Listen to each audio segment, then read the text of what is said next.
Hey, yeah. Oh, never mind. Oh, I said I was starting. well. Uh, Top of the morning to you all.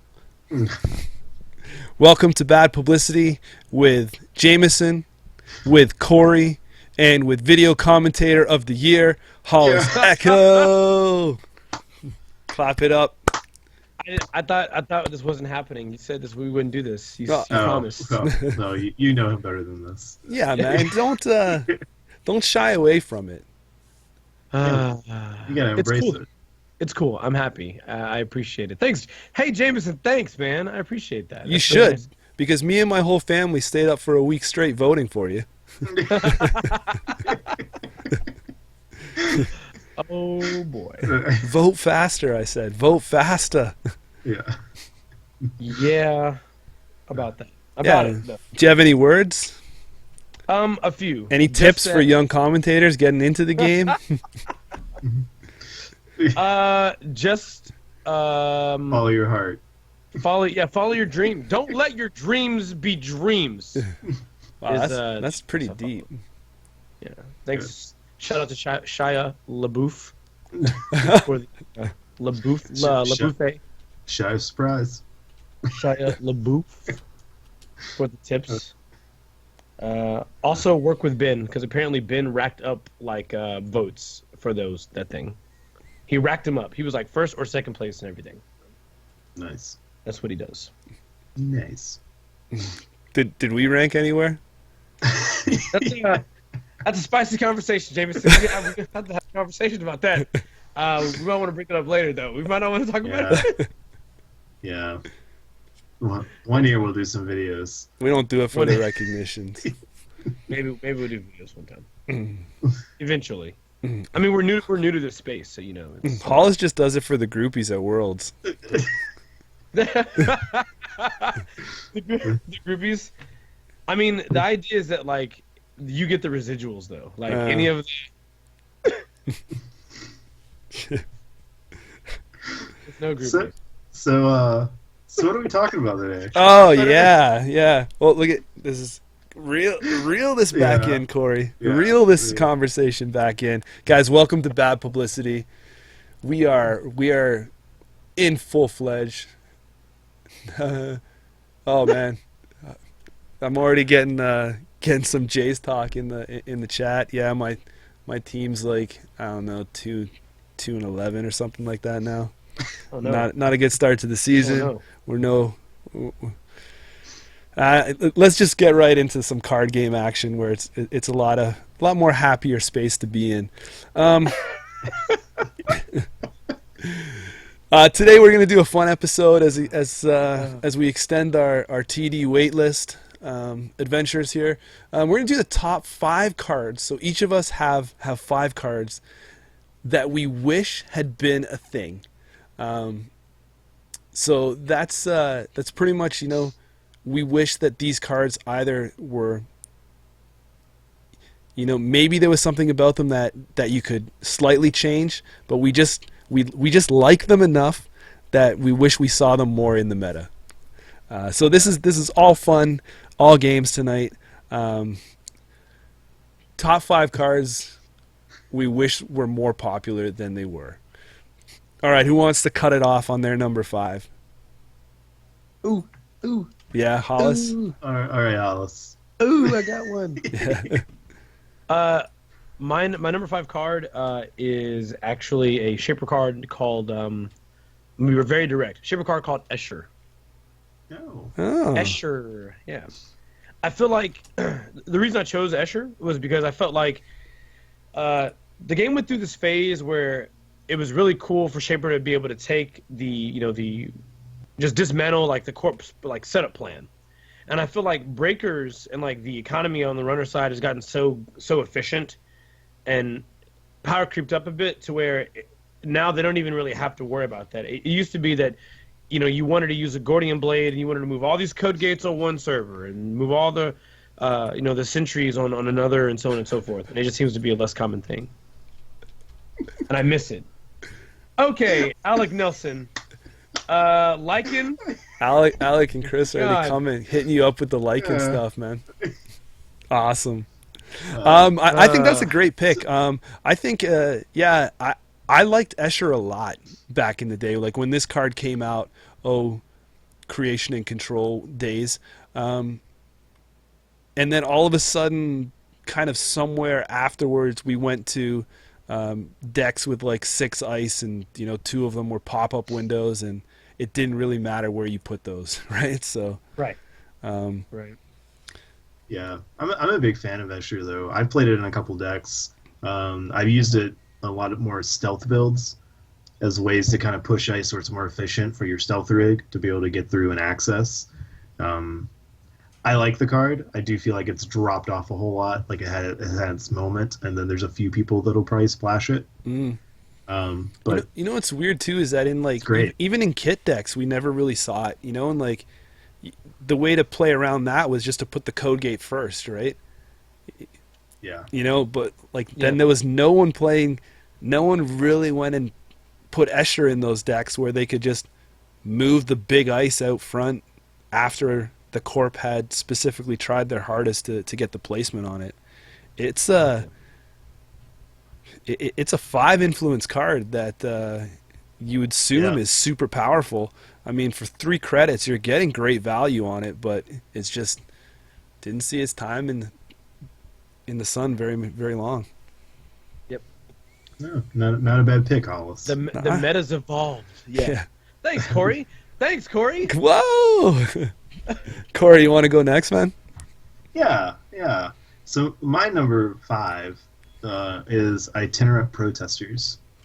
This is a card that I played around a lot with when it first came out, and in the back of my mind, every time a new release comes out, I always try to think of decks to see if I can get something to work with it, but still haven't gotten anything to be consistent. There's always some real fun off the wall, like jank builds you can do that when everything lines up and you can put that lock on your opponent, it's awesome, but most of the time that's not what happens, or the game's over long before you get the pieces set up to start applying pressure to the hand.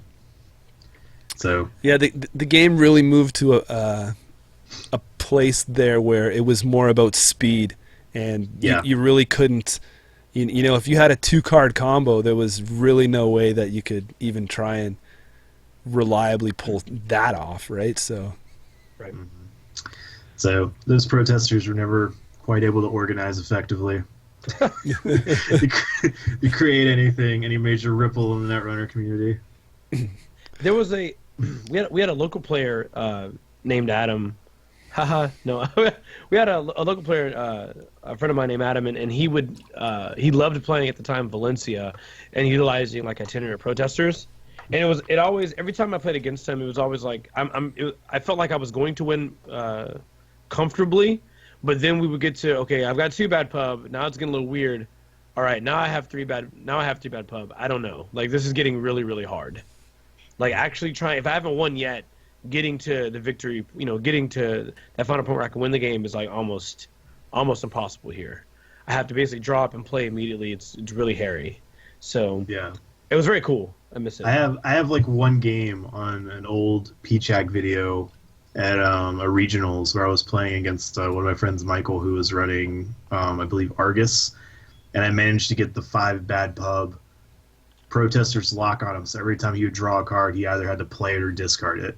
Oh, gosh. And it was fantastic. And that's the moment you fell in love with it. That's it. I was like, I've done this once, and I've achieved it on camera. It's done. Hollis, anything else you want to say about the protesters, soft drink related? Is that the Anarch version of is it Caitlyn Jenner on the front of it? Is that what it is? I don't know. Are they drinking a diesel? This whole thing could have been avoided if someone just gave these guys a diesel. Jeez. Yeah, I'm sure that was the underlying problem. Not enough diesel. I'm sure that was the underlying problem. Anarch lives matter. That's all I'm saying. Yeah. All right. So, Jameson, what you got for your number 5? All right. Well, this one had to be on my list because when it came out, I was in love with this card. It was part of the worst combo probably that you could ever have at the time, but I liked it. It got a resurgence of love in some Ian Sterling decks. Any guesses? Oh boy. In Ian? I don't even know what that looks like. This is Oracle May. Ah, nice, nice. I don't know why the hate on for this card by the design team, because I don't think it would have even been too powerful. Like, drop the influence. Come on, drop the click it's going to cost me there. Like, give me some reward for playing this card. And being able to take some gambles with it. Because obviously you have to try and set it up with motivation, and it kind of obviously it kind of really sucked because there was no way to search your deck for motivation. Right. It wasn't a connection, so you just kind of hoped that you draw it and set this up, or you got Oracle May and you put her in play and you just never used her until you could. Or like I said, maybe you ran one of those crazy decks that was, all events. yeah. Well, I got it though. You could play the professor also, and then you could just be like, "It's a program. I made it. I knew. How did I know?" Yeah. You could have played the professor, but Yeah. apparently he's dead and gone now. Yeah. Thanks, MWO. Thanks, MWO. Did you? Yeah. So I mean, I think this card should have been adjusted. Who knows? Maybe when, actually, it'll never cycle out because it's in a big box, so it can't even be adjusted or errated. But maybe when the least wanted list comes out, they can remove the influence off this, The least wanted list. and more people will play it. I think it's a cool card, and I don't think it's even overpowered. Like look what they did with the pancakes, right? Like that combo was way more destructive than what Oracle May was. Even if you took the click offer and the pip of influence, it still doesn't match the friggin' draw that Anarch had, right? So Yeah. come on. Yeah, you would have to basically make it. I think if they remove that click aspect, like you couldn't have motivation, right? Like, because then it would just be like super free, but that is still really strong. Like I mean the wild cakes is just But if you got it wrong, you're trashing the card, right? So yeah. So it already had, to me, it already had its downside like written in it. Yeah. Mhm. So that's my number 5. I really wish Oracle May had have gone somewhere. I liked it a lot. Number Should've 4s. taken 'em. Yeah. Let's All right, Hollis. Turn it What's up your to- what's your number 4 pick? All right, so my number 4 pick is actually I'm gonna pick a card, but this isn't a series of cards. The card I chose as number 4 is the card called Patch. Wow, Patch. man. And this is sort of stems actually from like an issue I have with some of the cards in the card pool. Anyway, we know that like Buddy Ice exists, so we have like cards like Chum and Red Tape and Sensei, where those cards aren't really played very often, if at all, right? Because they aren't inherently better than simply having just a regular piece of ice that has like an in the run or a trash program that the runner has pay money to break. I like the idea with cards like Patch, or at least the concept of cards like Patch, because it meant that you get to at a certain cost, say, I'm going to make this ice that is a 2-cost barrier, but only has or 3-cost barrier that only has a 3 strength. Now the ice is a 6 strength at a small little extra cost, and part of that cost is the card slot. So when you look at a card that's going to like basically boost ice strength, you're going, oh, I'm saving the overall amount of credits that I spend, but I'm also losing a card slot by having this card in there. And it can boost any piece of ice that I have, so in that regard, it may be better than a Buddy Ice. It only boosts like the next piece of ice you encounter or what have you. You can do it at will at any ice within the server. I would like to see like cards that boost ice more common, like more often. I wish they could find a way to implement that and have it work really well in the game. So are But you in just general- talking about all the condition ones? Pretty much, Like yeah. so I- like patch, and then there was sub boost. and wet work refit. Yeah, wet work refit was one I was looking at. I guess spoiler alert, it's not on my list, but yeah, like I was thinking about this mechanic, right, of cards as well. So I'm glad that it showed up on your list, because it's really cool. It's really I cool. like it. I think like it's it a cool. Yeah, I mean I I saw say- sub boost used a couple times, but it was like a shooting star, like a star in the night. It was there and then it was gone. Right. I want to say it may have been Pacer I saw one time playing with an architect that he double patched one game, Whoa. and it was hilarious. Wow. Double patched.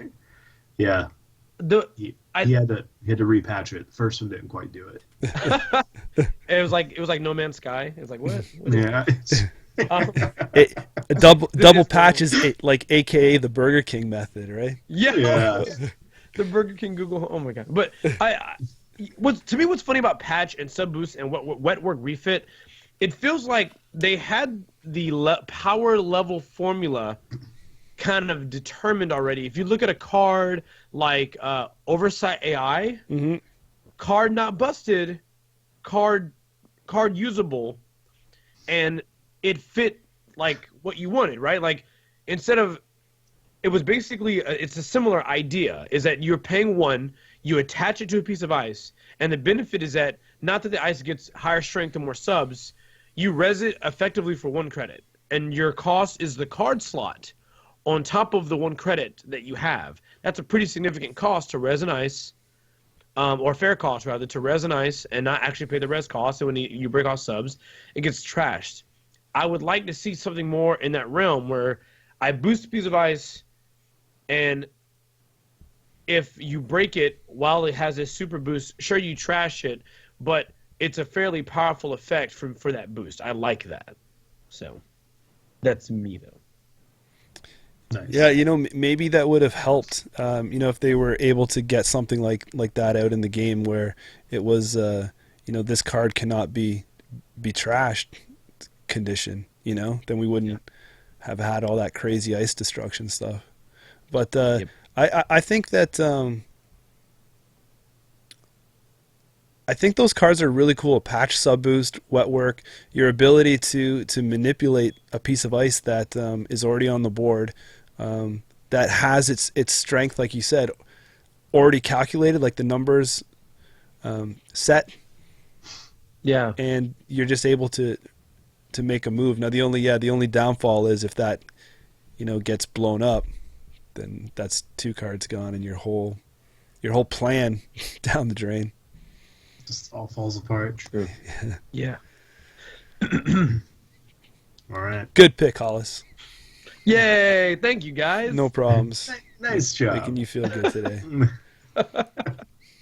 All right. Corey, you All right. got one for us? Yes. So my number 4 pick goes to Duggars. Ooh. What? Yeah. I know. Yeah. Duggars. Draw 10 cards. You were one of those guys that needed 10. Yeah. So for a short period of time, I had a deck that used cards like Josh B and Stim Dealers Ooh, to line Stim up Dealers. these turns where you would trigger multiple extra clicks in a round. So then with Faust, you could effectively Duggars and then Faust into a server. So Duggars was like the jankiest stim hack you could get. It was a lot of fun to play. It was a good time. That's the only time I think I've ever played that card in a deck. Duggars. It was cool though. It was neat. It was just like the slam the button. I need a crap ton of cards right now, just to explode my hand and hope that between all the stuff I have to discard, I can get exactly what I need for the next turn. It was cool. I like it. I don't know. I don't really got nothing to say on that one. I'm kind of flabbergasted that it I like came out that. of it came out of left field, man, from you. Yeah, man. Sometimes I just draw cards. Sometimes. Yeah. Uh, I need this. Holy Toledo. Hey, good pick, Corey. Thanks, Hollis. Yeah, good pick. Yeah. I Yeah. like burgers. Appreciate that. All right. Okay. All right. So moving into my number 4, I have something along the lines of like what Hollis had. More of a collection of cards, so it was like a little bit of a cheater step here. I know, Corey, you don't like us when we go outside the rules on these things. But I couldn't What are they even there for? because the problem is that of these cards, the best one was too good and the bottom one was too garbage. So if I didn't pick all of them, it was Oh, it would have been misrepresented. cybernetics. No, Oh, okay, it's not. okay. It's not Grail either. Oh, wow. What? But so these are the and I still after all these years don't know how to say them. Cassia. Oh, I don't know what we decided on. chess suite. The chess suite, exactly. Yes. Yeah. So That was great. that's what I mean. The top one, the top was good, and the bottom was so poor with pawn, but all the middle in between is where you kind of got the balanced out, right? Bishop, rook. I really wish that there was something there. Even if if you want to include deep red in this whole situation, these breakers were just so out there and unique that I really loved them when they all came out.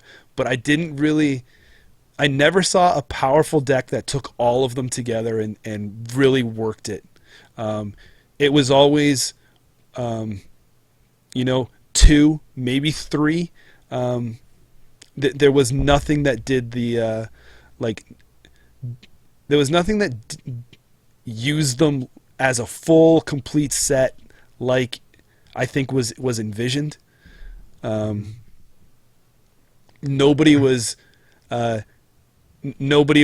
putting pawn down at the edge of a glacier, working it all the way down to get one of their other knights back, and then doing stuff, and you're just kind of like, all right, I'm going to use knight because knight was just a crazy breaker. I'm going to put it on this and strength 7 this. Oh, Yeah. gone. I'm going to move knight. Kill this thing over here. Even like rook and bishop for playing with the res cost and the strength manipulation. Even those were like so underutilized and moved, and I think it was due to the shift of where the game went, because these were probably designed when Glacier was so dominant, and then all of a sudden when Glacier wasn't dominant, there was no chessboard to play on if you had the pieces. So I think that's kind of their downfall. And now, unfortunately, the most wanted list, like people are saying, yay, the return of Glacier. Glacier's coming back. And we're on the verge of, rotation. So, A lot of it's going to go away. yeah, so, It's really weird, this is your too, last 'cause- chance to play some chess here. Yeah. It didn't feel like. I felt like there was also some other card options that they kind of missed, right? Because they did, the rook, the pawn, the bishop, the knight. I guess in their story, the queen was technically Reina. Yeah. But then there wasn't like a king style to trigger off getting the whole suite. Or they had other pieces they could have used. I think some of the issues too is like if you wanted to play with the chess suite, it couldn't be just your entire dedicated rig.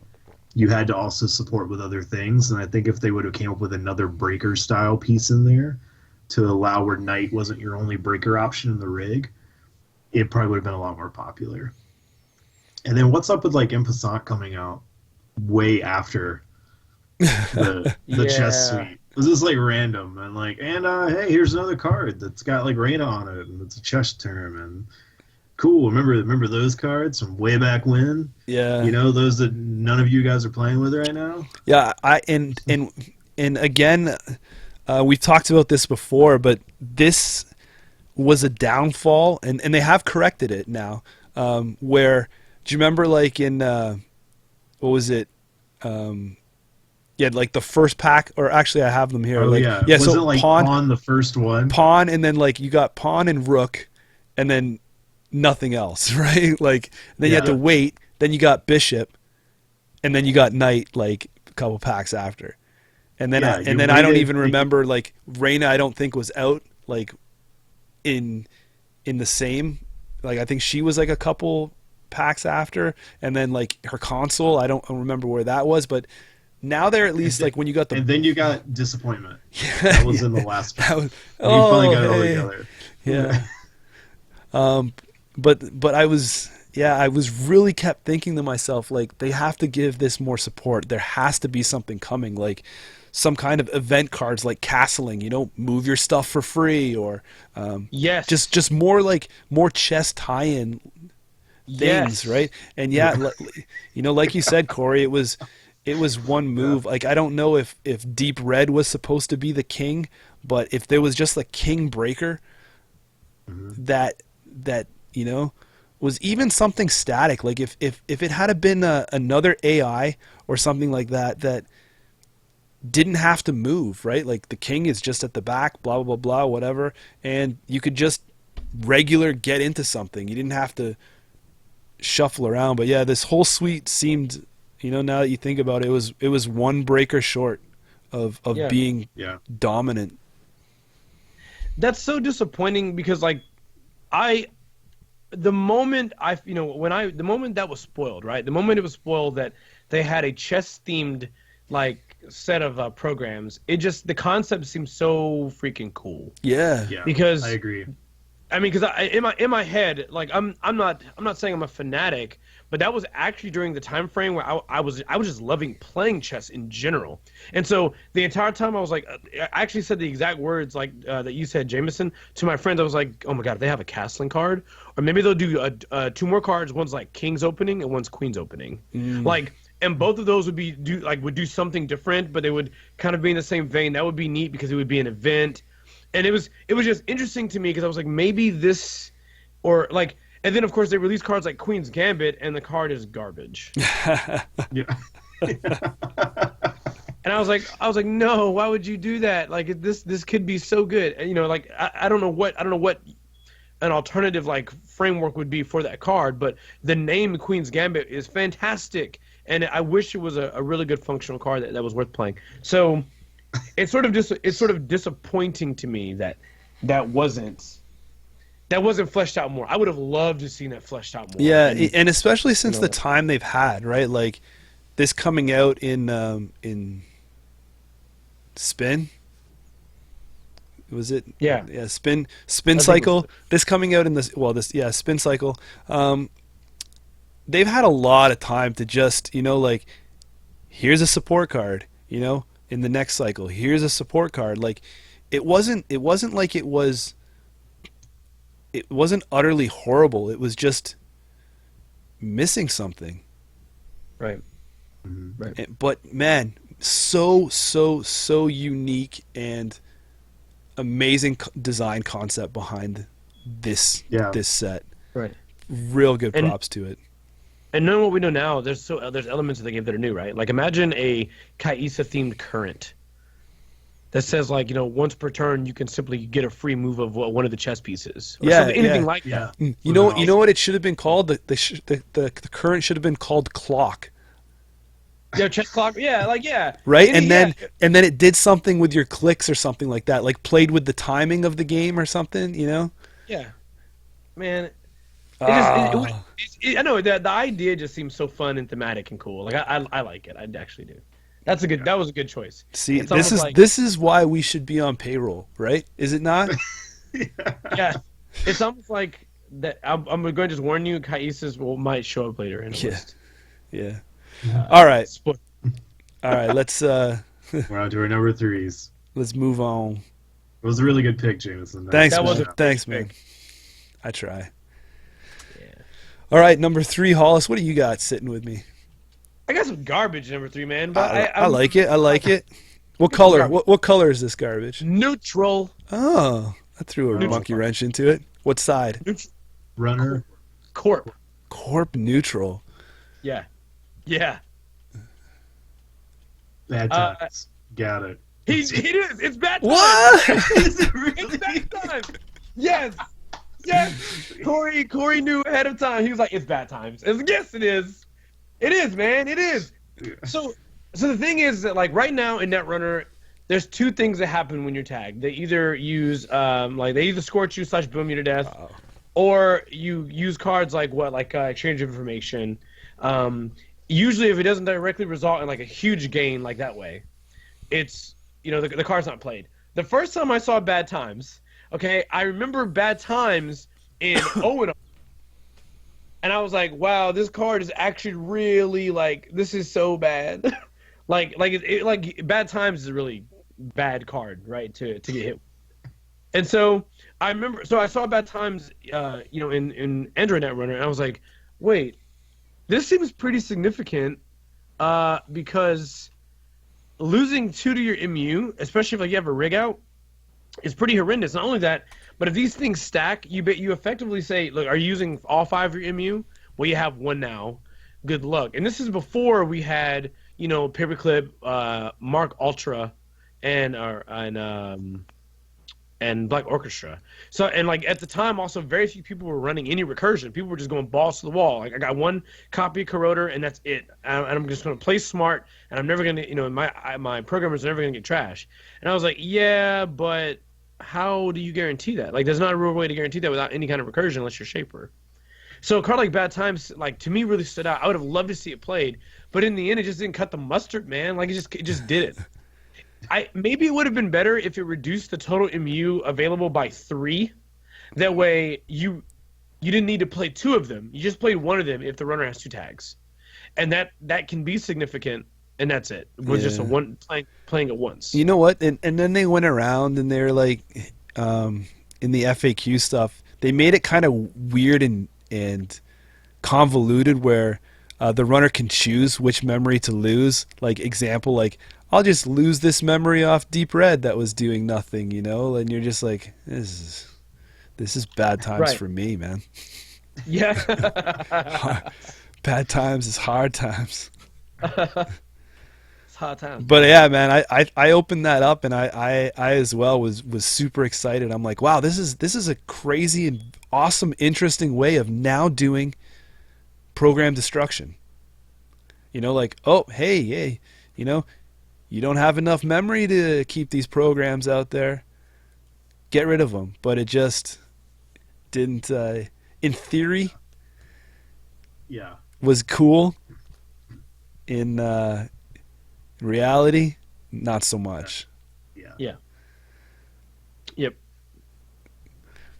Cool. I liked it. I think that was cool. Yeah. Nice choice. All right, is it me? Yeah. All right. I'm gonna start with an apology before I declare my number 3 card. Oh shit. Because there might be a person impacted, and I'm sorry. What color is it? Don't you? And don't. And don't apologize if it's a professor being sorry. impacted. It doesn't impact you, Hollis. I promise. Yeah. Okay. So my number 3 card is CBI Raid. Oh, I see where this is coming from. Sorry. This was such like a really cool idea and a neat theory on the design, a way to kind of really try to throw the corp off. But I think at the time this card came out, like almost all the corp decks at the time, it was actually pretty easy for them to recover from something such as this. So it didn't really do anything, which is kind of a bummer because it is a really cool idea for a card and the way it kind of stalls and delays, but it just doesn't land that way. Right. And it's kind of sad. So it's kind of sad. Man. I know. Oh man. It makes me feel bad. Like, I mean, I don't even think I've had anyone ever play this card against me. I've never. And I was like anticipating it, and I was just thinking like, what would how would this impact me if I was hit with a CBI raid? And I never had to find out. Yeah. I never did. yeah. And so it's kind of a bummer. Yeah, I thought I was I was on the positive side when this came out. I thought it had some hopeful, it had some legs and stuff like that, but it didn't flush out. Yeah. It just seemed like that there was always a better run event or a better event in general you could just play with than that card. Yeah, and then I mean looking back on it, maybe they tweaked it too high, like the cost and the influence and stuff like that. So I don't know. I really wish there was a way to see some of the iterations before, right? But yeah, what it was before it got tweaked out. Yeah. Oh well. It is what it is, man. Yeah. It is what it is. Yeah. Interesting pick. But I'm glad that you wanted it to be something. Yeah. I don't blame you at all. Man, I got another way back playback for you though. Okay. My number 3. I wanted this to be something. So here's the hints. It's old school, and it's HB. Brain damage. Brain damage. No, it's an actual card, not a concept. Yeah. But I do want yes. This card was, you opened it up, you read it, and you're like, this is amazing. And then you went online and you saw that it got totally neutered. Someone took its nuts right to the chopping block and threw them away, and then everyone threw this card out with the nuts. Was it Tears Hand? Boom! Oh. Wow. Well done, Corey. 2. Tears Hand. Let me just reiterate this one because, you know, if you're either new to the game here, you might have never even seen this card before, never gave it a second look. This was 1 to trash, 1 to res. If the runner is about to break subroutine on a piece of Biroid ice protecting this server, you may res Tears Hand. Then you would trash the card, prevent a subroutine from being broken on Tears Hand. On a piece of Biroid ice protecting this server. Sounds friggin' amazing, doesn't it? Yeah. You would first look at that and you would be like, oh man, I could shut down that in the run break, or I could shut down that brain damage. I could shut down that trash program. They're going to eat that subroutine, and there's nothing they could do to stop it. Isn't that what this card does? Right? But they can... sorry, I don't mean to interrupt, but if I do that, you can just pay to break the subroutine again. Yeah. That can't be how this card works, right? Why would they print such garbage? One second, asking Lucas. Confirm that's exactly how it works. Exactly how it works. You can pay to just continue. I don't know if you knew that. That's pretty much what happened.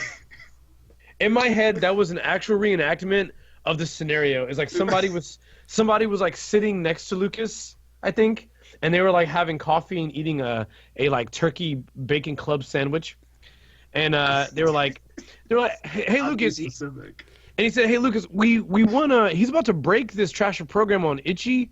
I triggered Tears, like I just trashed your program, right? Like he doesn't get to break it again. And Lucas was like, what do you mean he doesn't break it again? And the player went, no, but I mean, like, why would the card be made if it doesn't? I'm saying, like, why would I pay one and then pay an install so they pay only 1 more credit to break it because they're using like Mimic with Hollis, what side splinter this? Yeah, paying 1 to res it, paying the click to install it, and then trashing the card. Yeah. Like, but Lucas, don't you understand? This means that I basically lost a click and a credit, and they just pay like 1 credit, and they get to. Okay, that was the intent. Okay, so do I need to unsleeve the card now, or do you want to the game's over? Like, what do you want me to? Is there can I get that errata? How do I do that? The only thing you can do with Tyr's Hand is you take the card, you turn it backwards in your deck box, and write HB on the top, so you know where your HB cards start.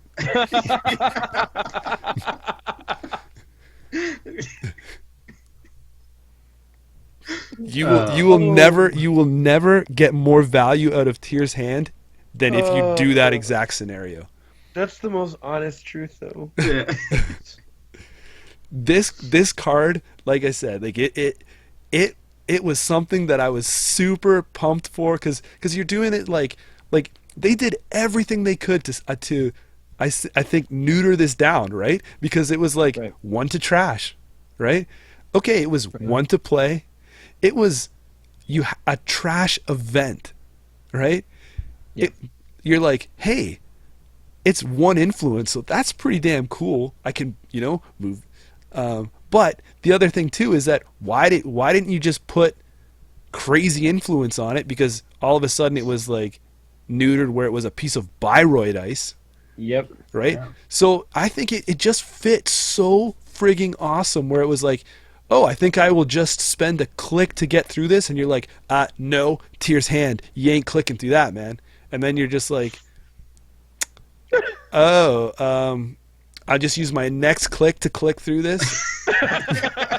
and then you're like, yep, continue. Oh. It's so... You know right? what's really funny, and then you'd be like, again scenario, right? You're like, well, I guess this Biroid deck does nothing. Oh god. Thanks for the Biroid support. Yeah. It's like, oh, this is what it's going to be like, huh? I can't imagine what they're going to get later down the road. Yeah. What's really funny to me about that whole thing is that if you look, I am not convinced that even if Tyr's Hand allowed you to have the subroutine fire and there was nothing you could do about it, I'm not even convinced that that's like necessarily like busted, right? Because Marcus Batty exists. Yeah. Like. And they both trash themselves. And Batty could do any ice on his server. Yeah, like they both trash themselves, and not only that, but like, even if you wanted to give a brain, like if Tyr's Hand was meant to give a brain as opposed to actually in the run, there's protection against that. You can run a feedback filter, and prevent that from ever happening. You'll never take a brain. Well, it's for the instance. You won't take the brain. If that was the call, if that was the official call on this card, it should never have been a trash. But even then, it still probably wouldn't have been played. Like, because they would have had to have been something else, right? Like, I guess because if it didn't have the trash, you would have just been like, Tyr's Hand. Okay, I'll pay again. Oh, Tyr's Hand. A Tyr's Hand. Right? Right? And just tax them out on one spot. And they're like, jack out. Damn it. But, like, it was 1 to trash. So if you eventually got through there or did something, busted their setup, you could trash it. And it was like, oh my god, this card. So annoyed. I don't know why I put it on my list now because it's just making me so angry. We went from a fun episode to steaming. Oh, that's funny. Why Tyr's Hand? Why? Why Tyr's Hand? It's reaching. It's trying to be good. Oh my god. It's trying. Damn it. No, that was an excellent pick. That was. And like the hand does look like, you know what the hand looks like? It looks like the hand from Super Smash Brothers. Like I really feel like the moment you play that card, you should be like, choose your character, and like just straight up just like jump off. I don't know. It looks just like Master Hand from Super Smash Brothers. It so looks like that. All right. God. So what's your number 2, Hollis? Top that one. We're the top. Yeah. TE. So it's a repeat. My number 2 is actually it is also the Kaisa programs. But my specific nod is to Rook in particular. I always felt like the adding to res costs was on the cusp of something very horrendous. Like, very horrendous. If you look at denial decks in general have always been good Netrunner. They're still good in Netrunner, right? Like, count siphons and vamps they can still wreck the entire game. I liked Rook a lot. I know, it's really easy to get around, right? Like, I attach Rook here. Okay, well, I attach the dice installing over it. That feels very easy to... But you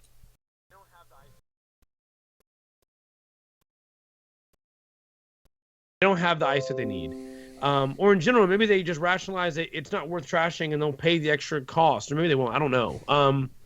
But I just like throwing a wrench in the corpse plans. I felt like there was a way... I felt like Rook could be useful, especially when combined with cards, even if it's just for one turn, combined with cards like, Arena or Xanadu, which I actually think Xanadu is amazing in cube drafting, by the way. I don't know if you guys ever got a chance to...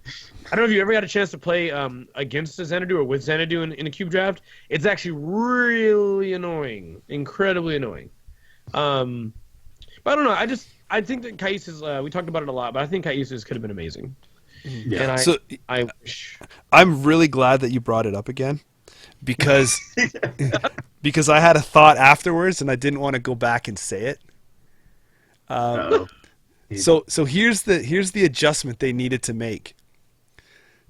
The chess clock, right? The clock card to go with this stuff should have been a current, and it should have been allowed you to move your Kai'Sas for free. Like all of them, or just... Yeah. Oh, I would have been fine. But like some other kind of stipulation. But that's how it. Like you may move one of your Kai'Sa programs this turn for free. Yeah, I think I saw someone in the chat throwing an idea like that, where it was like you gain a click back, and when you spend a click for moving a Kai'Sa program, it was like an idea. That's cool. And it would have been a current, which means that you could have shut it off by just playing another current. So yeah, that would have been cool. Yeah, there's all these really cool synergies. Oh, we're gonna get back on it again, but there's all these really cool synergies they could have done. It's like out of the gate, it was such a really awesome concept, utilizing the position of the ice and the corpse board to be able to manipulate and move. And they started off so hot, and then it just fell off. Because everybody was like, I can't wait till these other support cards come out for this.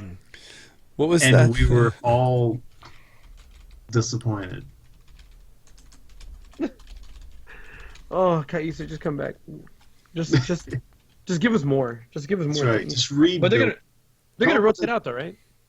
You know what it was? I just had to look it up. It was the Kai'Sa was that mountain climber guy from Price is Right? When he got to the top, you're like, oh, this is so awesome, yeah, right? And then all of a sudden it just went, and then fell, right? You're just like, and it peaked down. Yep. Yeah. That's basically what went down.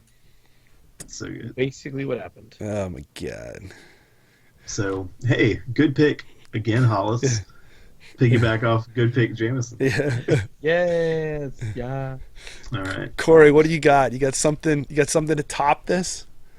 So before we started recording, you mentioned this would probably be on my list, and you were correct. My number 2 is Jesminder. Oh. I love this runner. I have played so many decks with this runner, but her trick, her best thing was pretty much like Vamp and Siphon. Not even the card in Shaper, not Code Siphon.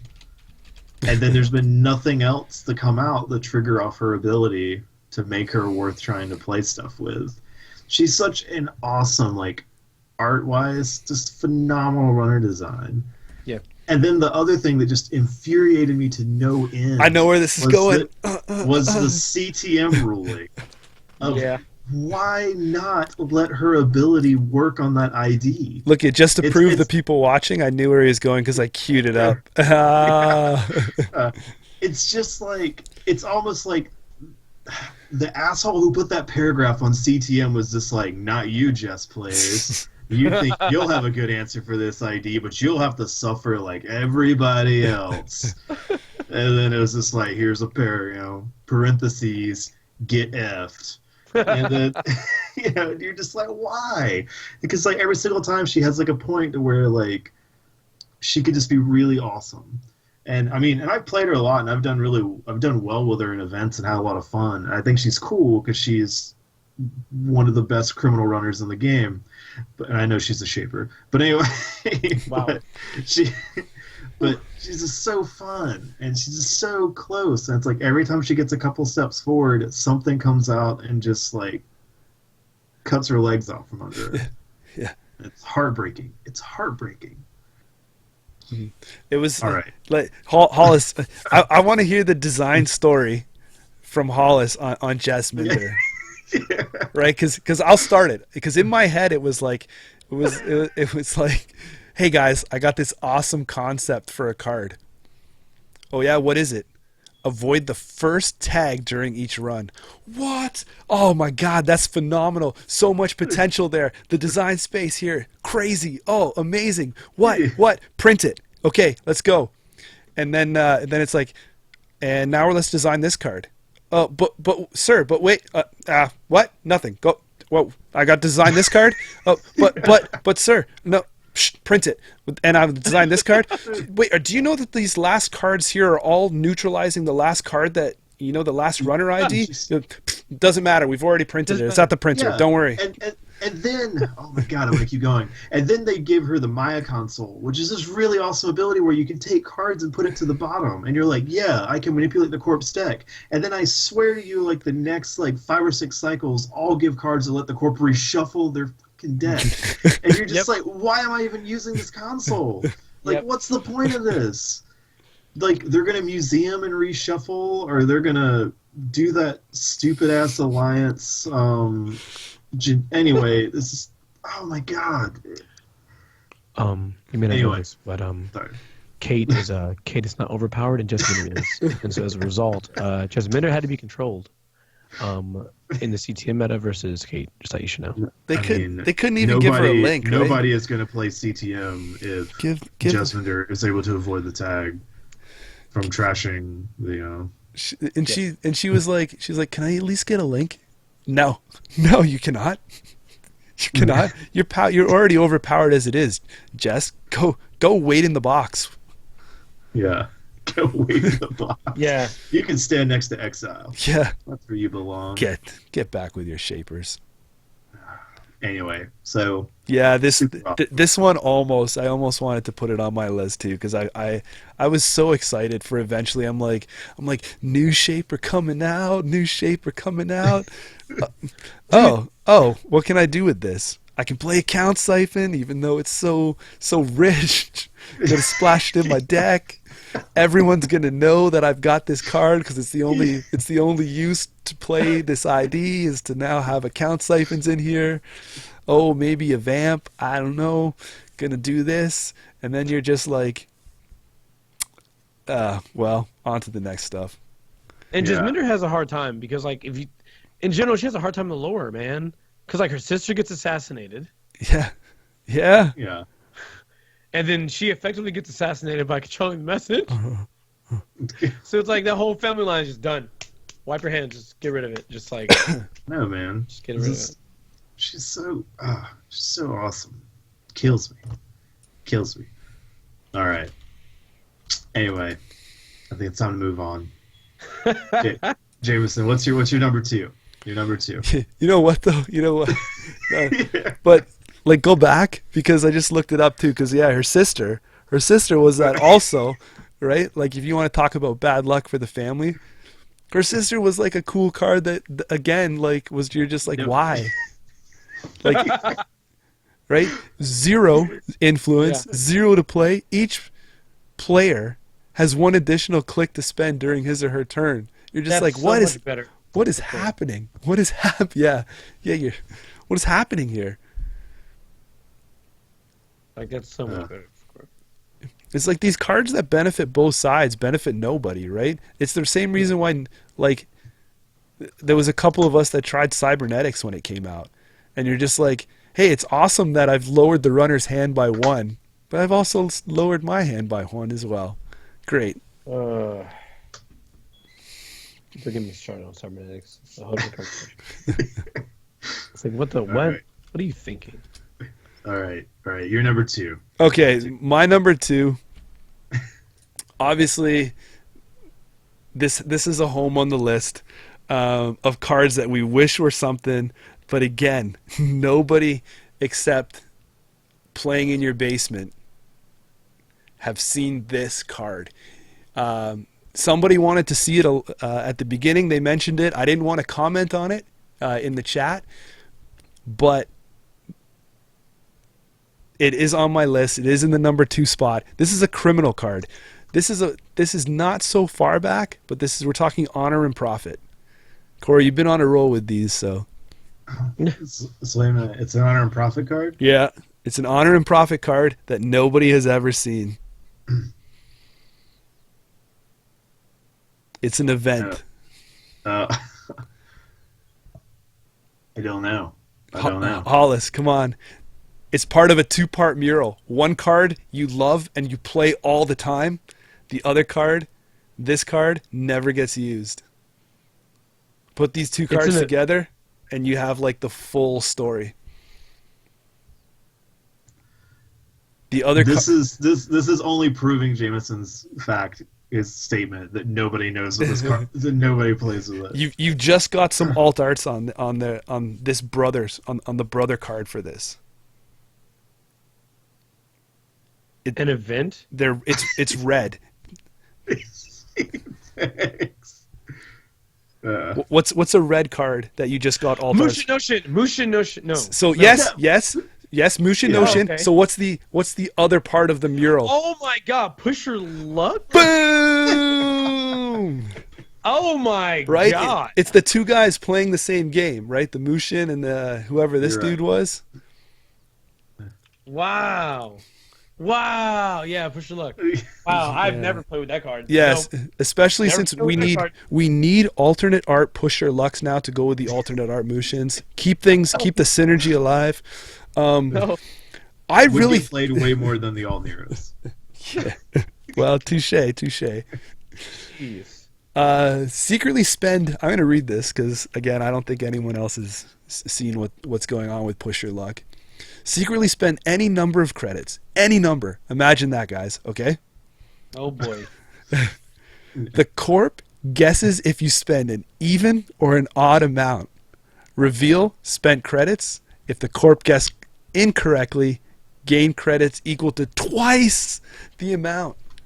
1 influence cost. Why isn't this everywhere? Why can't push your luck be something? You have a 50-50 chance to potentially double your money. Are those good odds? No. You know what's better? You know what's better than doubling your money at 50-50? Having all the money you started with at 100. Like, I mean, so yeah, so just R&D for like 1 and couple and 30. Never mind. You're right. Guy, Mike in the chat said one of the problems with this card. Yeah, I don't know why it couldn't have just been 0. You know, drop the 2 to play, and it. I mean, you're already potentially losing. Yeah, I would have been completely fine if this card had a 0 cost. I think it would have been cool. Yeah, because I mean, why are they trying to balance these cards no one's gonna play, right? Because if you look at it in a way, it's like the runner side game. Yeah, it's like the runner can throw a side game back at the corp and be like, "Okay, cool, man. So here we go. I'm gonna push my luck. See if you can guess. See if I can double this." Yeah. So that way, if the corp gets to play side games against the runner, then the runner can throw a similar type thing back at them, and that would have been cool, right? Yeah. It would have been awesome. Dude, it would have been fantastic. I always wanted to see some kind of competitive game. I wanted to see something crazy at Worlds where, you know, someone made some I always envisioned in my head, like someone's made this mathematical play. They've got the whole game calculated out in their head, and then right, and then they're like, do this move, and I'm gonna double advance over to you. I've locked you out, and they're just like, oh man. You're like, gain a credit, or like so first you'd have to be like, yeah, spend this. No.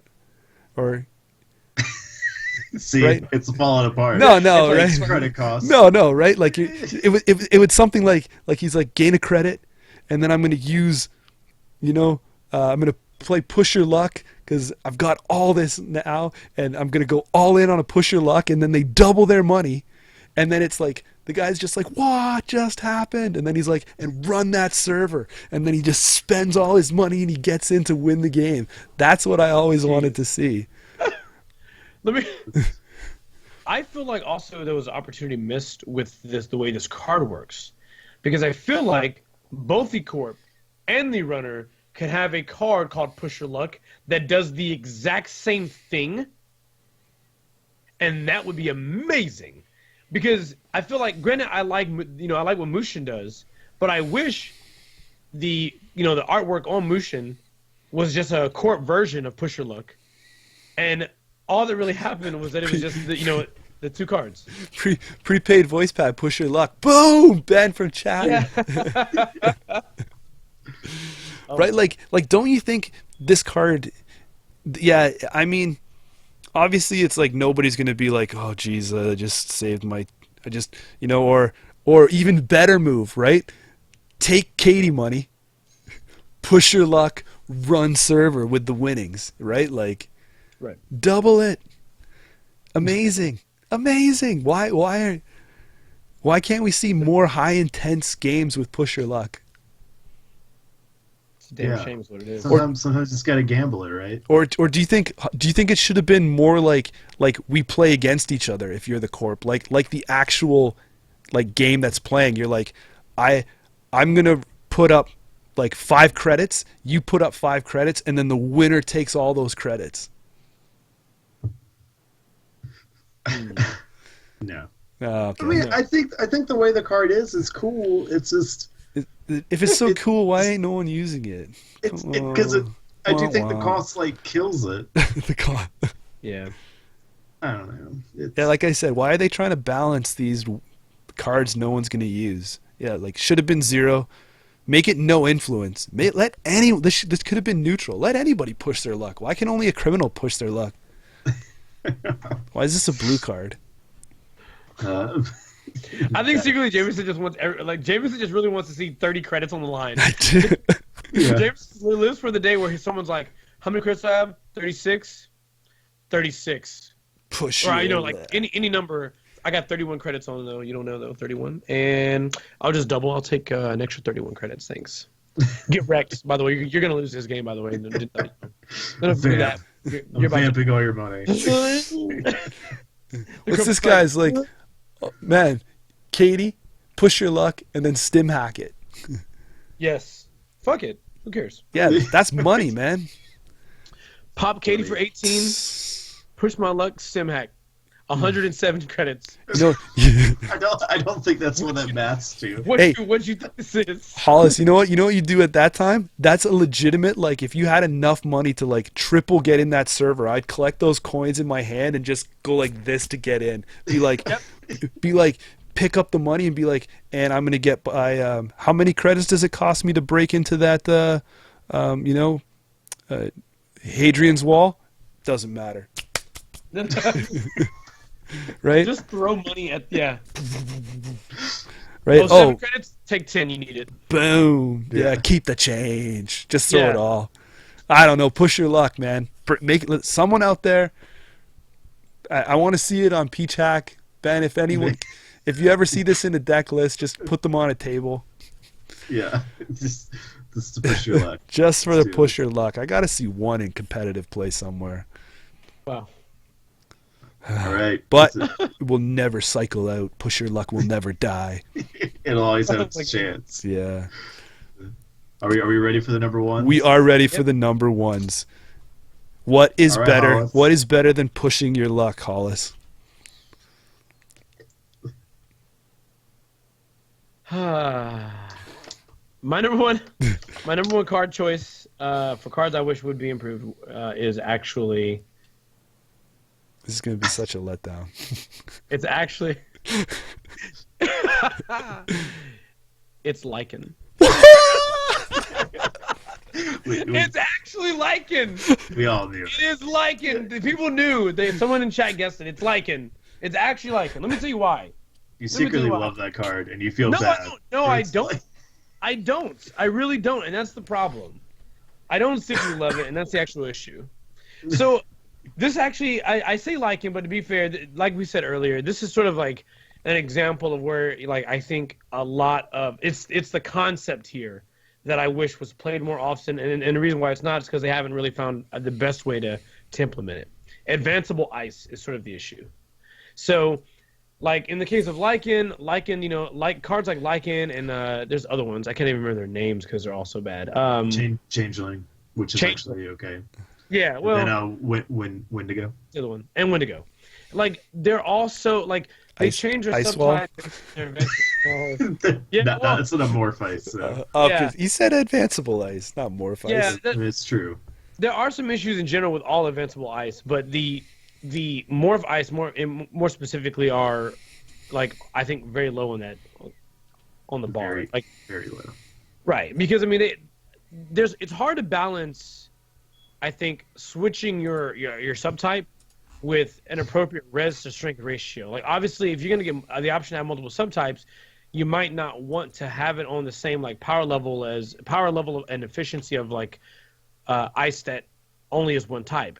But the reason why that almost is irrelevant is that you do have to advance them. So I kind of feel like, especially because Wayland needs a boost, right? I don't think you break anything by giving them ice that's at the appropriate level and subtype. Or sorry, appropriate, like, res to strength ratio, and saying as Wayland, hey, you have to advance his ice to make it better.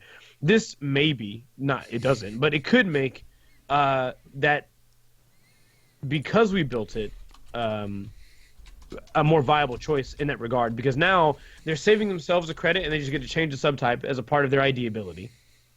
That doesn't make them good, but it still gives them added power where before they didn't have it. And I'm just saying everyone goes nuts in chat over. I can't get enough of the Lycan jokes, man, or the Lycan puns, whatever they are. Lycan is, like, again, we all know this. Lycan is actually, like, immensely bad, but I don't see the reason why. I loved your meme breakdown on, like, the mimic. Like, I'm like 1 credit for mimic or 0 for Yogg. But it's okay. I cost 6 though. It's totally fine. I totally think it's fine. I should have. You know what? I forgot to, because I wanted to start the intro like, "Welcome to the Lycan Den." No. Yeah. So, like, for example, like, Lycan is not a great piece of ice, but imagine Lycan was a 6/5 and it still had the change of sub option. Like, at the very least, then you'd be like, okay, so it's a 6/5 Sentry, that's pretty strong, but it can also be a Code Gate instead if you advance the one. So in that regard, it becomes like a 7 or 8/5, which isn't great, but you have flexibility. The moment they find their Sentry Breaker, you can say, you know what, the opportunity cost is here. I spend a click and a credit. You know nothing, Hollis Echo. But yeah, I know. It's like whatever. It's like, honestly, your design is totally. This is the reason why. A, you're not on the playtest team, and B, you're not a game designer, because you're totally going the wrong way. You want to know how you improve this card? This should have been a 7 res for 2 strength. God, this is why. It would be barrier Sentry instead of Code Gate Sentry. Oh, ridiculous, right? Yeah. And it starts off as barrier. Power creep. Right. Yeah, like how can you make the ratio of res to strength worse is probably how they designed this. My God. The worst. The worst. 5/4. Or anything. I mean, I don't know. Anything that would have made it not in the ranges of ice to easily break it, and not for 6. Like, that's the problem. Right. Mimicking Code Gateable. Yeah. Someone said easily. God, it's so bad. So bad. And either way, it's cost the runner less to install the breaker and to break the ice. Yes. Than it did for you to res Lycan. So the takeaway from your list, I'm thinking, Hollis, is that your ultimate dream play, or your ultimate for you to see. Shout out to Peach Hack Ben, if you could set this up on a table for him. is you would like to see a Lycan rezzed and then patched. That's right. And you would lose your shit. I would. Someone patch a Lycan on stream. God. It's like, what would happen? I mean, would that even be good? No, it wouldn't. No, but hey, I'm taking 2 cards from your list and solving issues. And then mid-season bad times them, and then I'm in. Whoa. All the things. Corey, do you got Gosh. Oh, is it me for my number one? Yeah, your Go time. Numeral uno. Give us something All right. we can liken. So this should come as no surprise for people who are around me a lot in my meta, as a card that I talk about and I bring up all the time as a passion project for myself. And I don't think either of you two are ever going to get it. Okay, what is the... It's a corp card. Yeah. It's got to be. Is it a J? It's red. Bifrost Array. It's red. Bifrost Array was in my consideration pile. Oh, really? So you're getting close. It is an agenda. It is an agenda. Oh my god. Hold on a second. Encrypted portals. No, but that would have been a good guess. It's got to be. It's got to be maybe Ancestral Imager. No. Oh. So my number one biggest card that I wish became something great in the meta is Helium-3 Deposit. Oh no, he went there. Helium. That's not even a Jinteki card. It's not.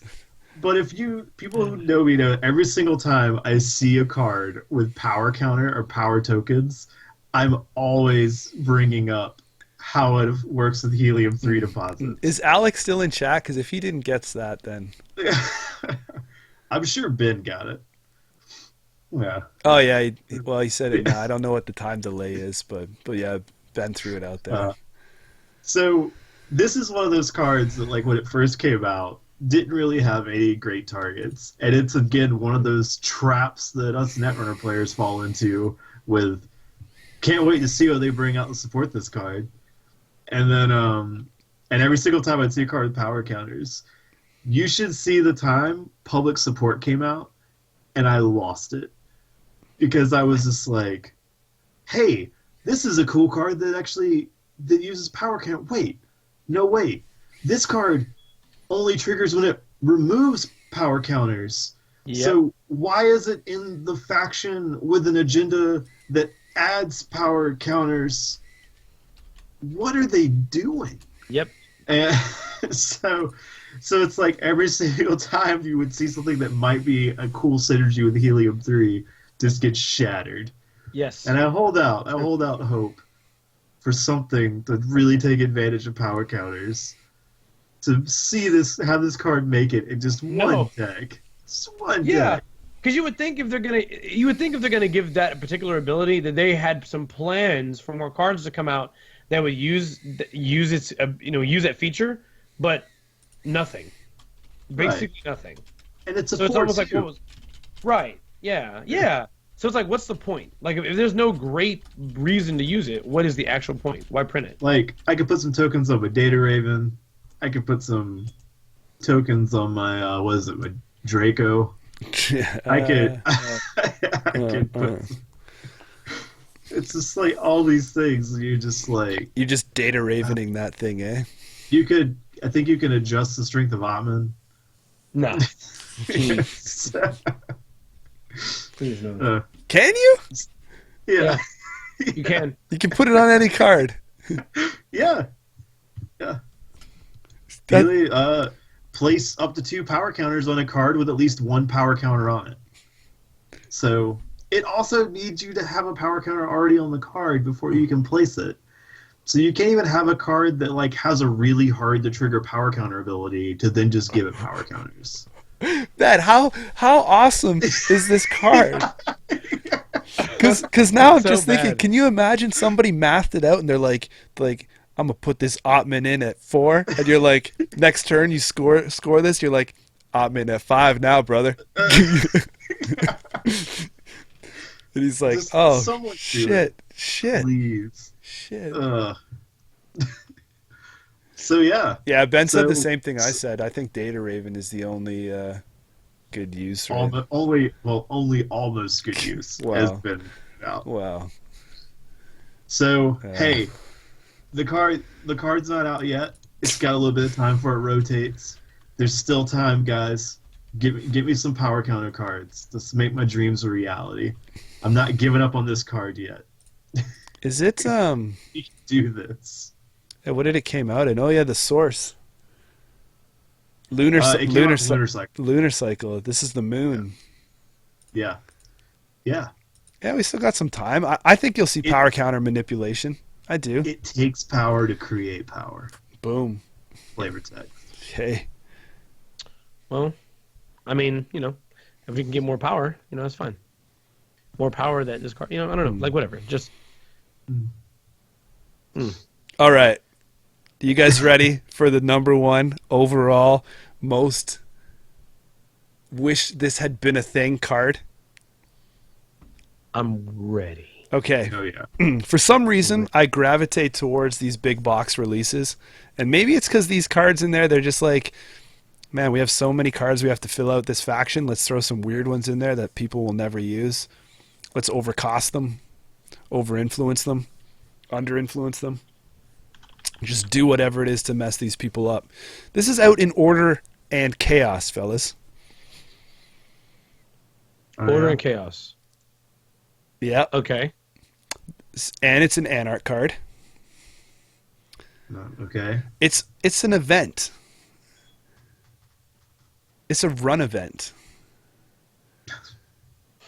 There's so many. This Oh, I know what it is. I got you, bro. speak it. Showing off. Showing off. It's Nice. showing off is what was his card of choice. He wants to show it off. This card, and I'm gonna take the words out of Corey's mouth, that he mentioned a little while ago.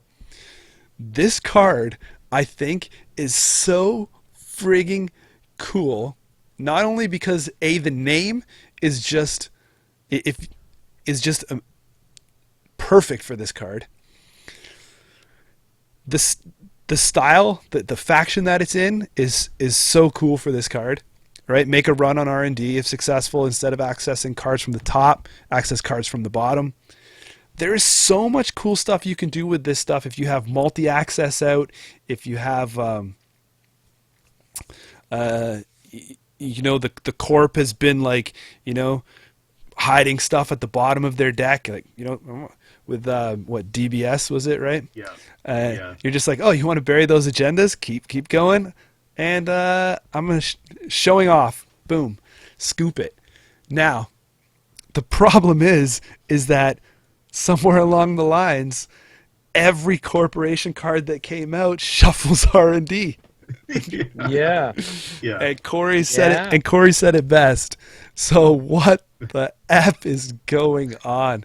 I can't even show off. Nope. Such You a can't- cool card, though. Nothing you can do. Such a cool card.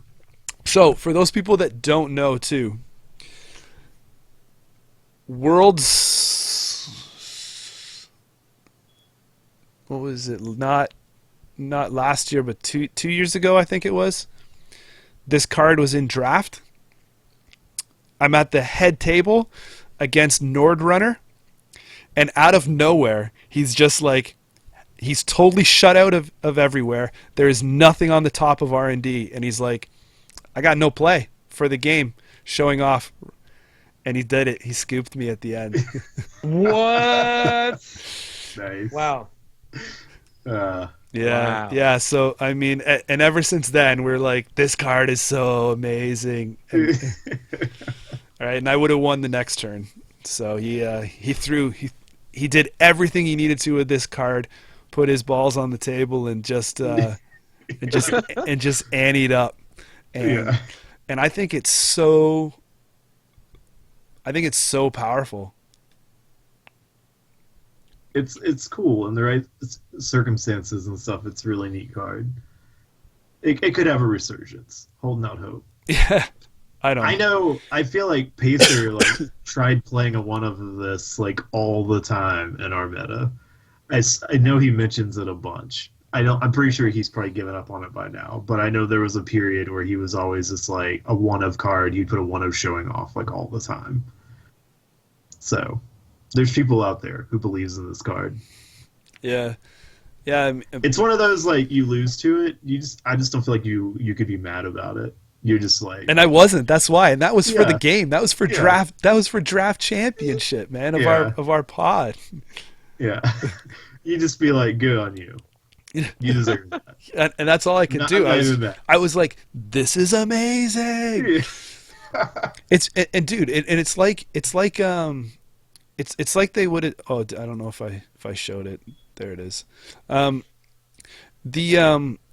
It's like any of the other cards on my list. If I had a loss to it, if I had a loss, like I said, because of my dream scenario, someone pulls off Katie, pushes their luck, and then runs. I'm like, that's amazing. That just happened. Yeah. It's just it's awesome. It's showing off. God. Right. I think that. I think there's never played it. No, No, I've never played it. I every time I've been maybe I should play this card because I always think maybe I could do this thing where I can medium dig for 4 off the top, and I'm gotcha. Now 4 off the bottom. I'm effectively looking at brand new 5 cards. It never pans out that way though. Pincer that, right? It never it just the never showing happened. off diagram. Yeah. First you drill this way and then you drill this way, right? And eventually there's that one agenda that is in that gap right there that you can't get. Don't touch, Jameson. No. Don't let them touch. Don't cross the streams. Don't do it. Don't do it. But anyway, that is my list. That is your list. That was his list. That is our list. Cool.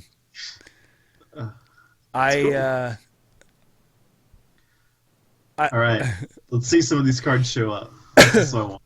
Yeah, make it happen. Honestly, there's only one place that this can happen and make it a thing is because if people see it on Peach Hack, they'll know that it's real.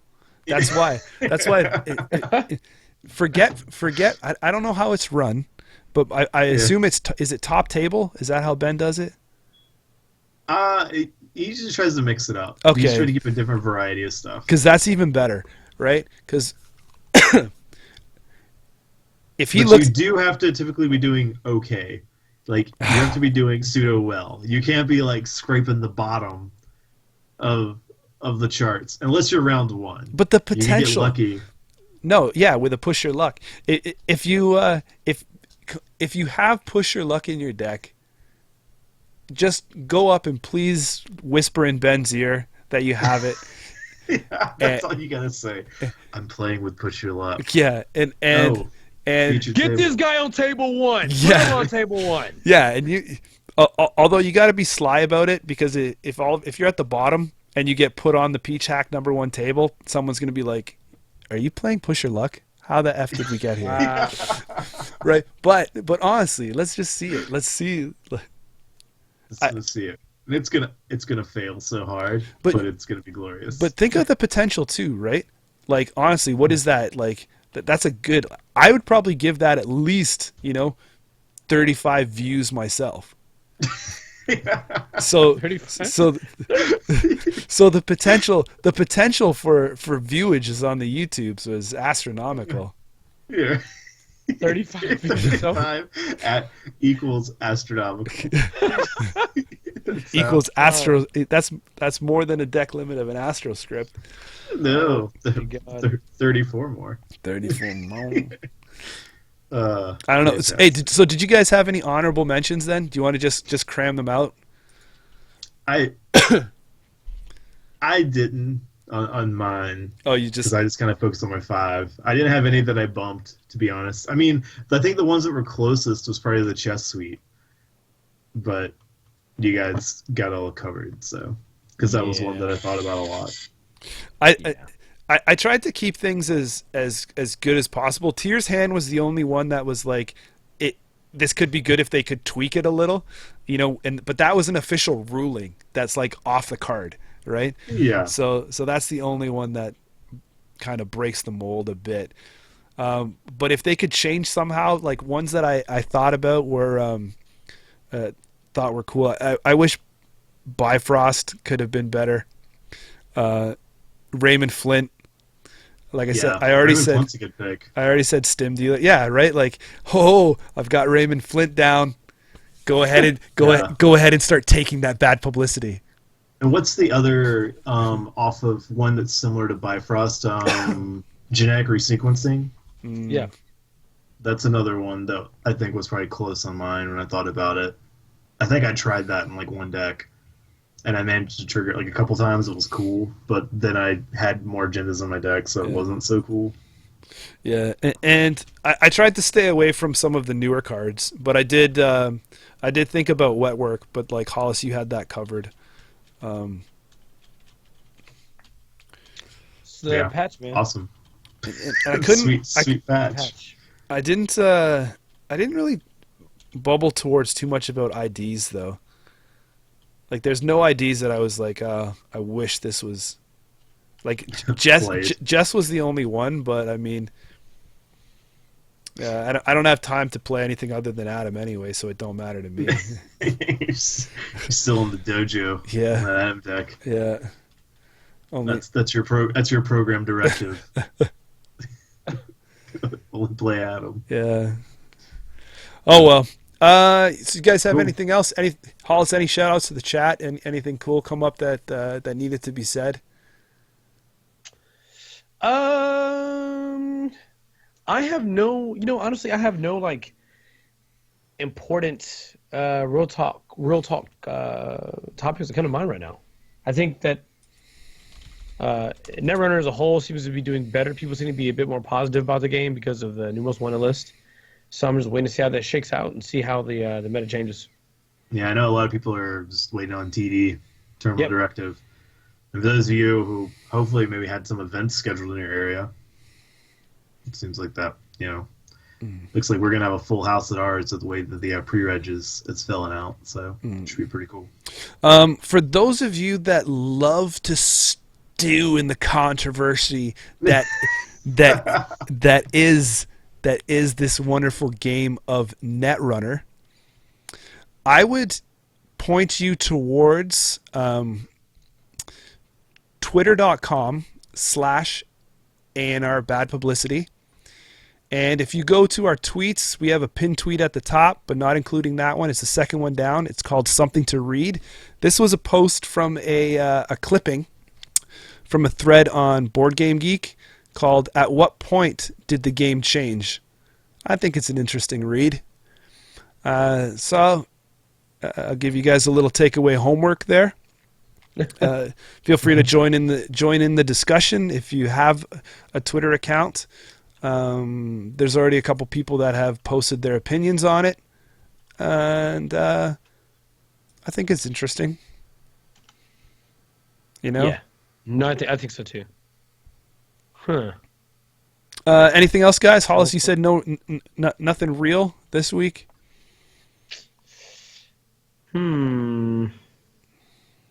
It's all right. No, I'm gonna stick with the no. I'm gonna stick it with the no. Corey, do you want to fill the boots of the real talk? Woo! It's big. Fill the boots.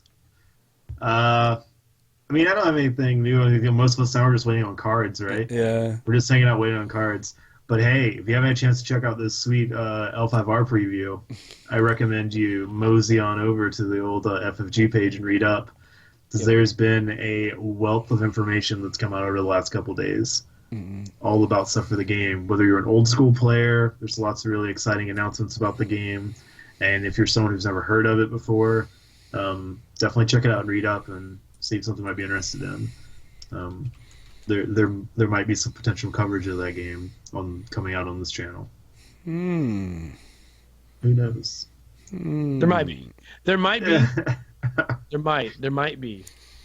Yeah. All right, fellas. Yeah. We can let everyone carry on with their regular scheduled lives now, Yeah. and we have 10 seconds to actually hit the 1 hour and 30-minute mark. What? Now we're over the time by 2 seconds. Damn it! All right. Anyway, thanks everyone for listening. Jeez, as always, that's what we appreciate it. paused for. Oh, Yeah. so anticlimactic. So anticlimactic. All right, guys, we're taking off. We'll catch everyone later. Hollis, what do we say now? What? Share, subscribe, and liken. Oh no! Share, Share, like, and subscribe. Share, like, and subscribe. Like and subscribe. Share, like, and subscribe. God, that's horrible. No way. That's genius. I want you to know right now, lichen makes the entire phrase worse. It actually makes it the worst phrase ever. Liken boys. That actually probably is not good. Weeding boys. I was thinking, man, we should get Liken Boys on a T-shirt. And then now I'm like, oh shit. I'm not gonna wear that around. We will think of a new name for the crew. That's our takeaways, and let's just cut this. See ya. See you guys.